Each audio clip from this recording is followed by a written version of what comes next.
എത്രയും ദയുള്ള മാതാവേ എന്ന പ്രാർത്ഥനയുടെ ഉപജ്ഞാതാവായ വിശുദ്ധ ബെർണാഡ് തന്റെ ജീവിതത്തിൽ പലപ്പോഴും യേശു ക്രിസ്തുവിന്റെ സ്നേഹത്തെക്കുറിച്ച് ധ്യാനിച്ചുകൊണ്ട് കരയുമായിരുന്നു പറയുക. ഒരിക്കൽ അദ്ദേഹത്തിന്റെ കൊവേന്തയിൽ ആശ്രമത്തിൽ ഒരു സർക്കസുകാരൻ അഭയം തേടുകയാണ്.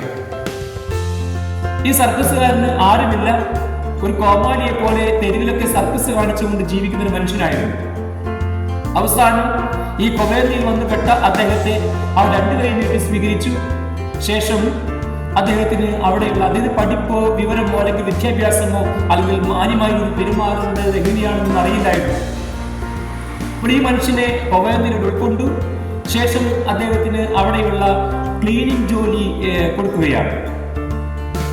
ഓരോ ദിവസവും ഈ പാവം മനുഷ്യൻ ദേവാലയത്തിൽ പോകുമ്പോൾ ക്ലീൻ ചെയ്യുമ്പോൾ അവിടെയുള്ള മാതാവിന്റെയും ഉണ്ണിയേശുവിന്റെയും രൂപത്തിന്റെ മുൻപാകെ നിന്നുകൊണ്ട് സർക്കസ് കളിക്കുന്നത് പലപ്പോഴും പലരും ശ്രദ്ധിച്ചിട്ടുണ്ട്. കോമാളിയെ പോലെ കരഞ്ഞും നിലവിളിച്ചും വിഷമിച്ചും സങ്കടപ്പെട്ടും ആ ക്ലീനിങ്ങിനിടയിൽ ഇദ്ദേഹം തന്റെ സങ്കടങ്ങളൊക്കെ ആകുലകളൊക്കെ പങ്കുവെക്കുന്നത് നമ്മൾ കാണാറുണ്ട്. അപ്പോൾ ഇത് കണ്ടു കഴിഞ്ഞപ്പോൾ പഠിപ്പുള്ള വിവരമുള്ള ഒരു കൊച്ചച്ഛൻ, ഒരു സന്യാസി അദ്ദേഹത്തിന് ഇത് താല്പര്യപ്പെടുന്നുണ്ടായിരുന്നില്ല. അദ്ദേഹം ഇത് ഇഷ്ടപ്പെടാതെ വിശുദ്ധ ബെർണാഡിന്റെ അടുത്ത് കംപ്ലൈന്റ് ആയിട്ട് പരാതിയായിട്ടുമായി ചെല്ലാണ്. വിശുദ്ധ ബെർണാഡ് എന്ത് ചെയ്തു? ഒരു ദിവസം അദ്ദേഹം തന്റെ നിലവറയിൽ നിന്നുകൊണ്ട് ദേവാലയത്തിലേക്ക് ഈ മനുഷ്യന്റെ പ്രവൃത്തികളിലേക്ക് ഒളിഞ്ഞു നോക്കുകയാണ്.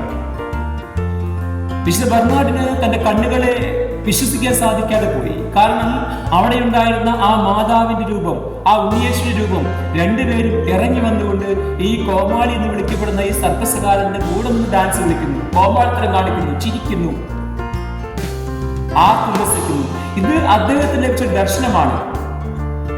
എന്നിട്ട് മാതാവ് കൂടെ വിശുദ്ധ ബെർണാഡിനെ നോക്കുന്നുണ്ട്. അപ്പൊ അദ്ദേഹം തോന്നിയത് മാതാവിനെ പുച്ഛിക്കുകയാണ്, പരിഹസിക്കുകയാണ്, എന്റെ സംശയത്തെ കളിയാക്കുകയാണെന്ന് ചിന്തിക്കുകയാണ്. പക്ഷേ അദ്ദേഹം വളരെ കൃത്യമായിട്ട് രേഖപ്പെടുത്തുന്നു, മാതാവും ഉണ്ണിയും ആ മനുഷ്യന്റെ സകല പ്രവൃത്തികളെയും അംഗീകരിച്ചുകൊണ്ട് ആ മനുഷ്യന്റെ സകല പ്രവൃത്തികളിലും ഞങ്ങൾ ഉണ്ട് എന്നുള്ള വലിയ വാഗ്ദാനം കൊടുത്തുകൊണ്ട് ഞാൻ നിങ്ങൾക്ക് കൂടി വേണ്ടിയുള്ളവനാണ് ചൈതന്യം അവിടെ രേഖപ്പെടുത്തുകയാണ്.